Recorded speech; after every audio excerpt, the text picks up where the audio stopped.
झिम्माड पाऊस कोसळतोय बाहेर. माझ्या यात गच्च भरलेलं सरींचं गाठोडं सुटत चाललंय हळूहळू. ही कोणती उदासीनता भाग पाडते त्यांना बरसायला. हल्ली वर्तमानपत्रातील बातम्यांनीही ओलावतो माझ्या डोळ्यांचा काठ.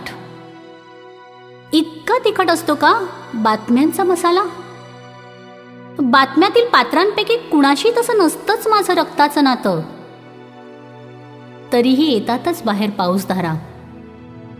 या अशा दुःखाच्या खपल्या काढून सुखाचं चामडं लावता आलं असतं तर सर्वांगावर, मनालाही आला असता बहर हर एक ऋतूत. पण हल्ली होतंय कुठे असं मनासारखं. साऱ्याच ऋतूंना येऊ लागलाय मोहर द्वेषाच्या फुलांचा. आपण ही फुलंच खुडून टाकली तर? येतो मनात असा संवेदनशील विचार. मी सुरुवात करते माझ्यापासून, माझ्या मनात फुललेल्या फुलांपासून.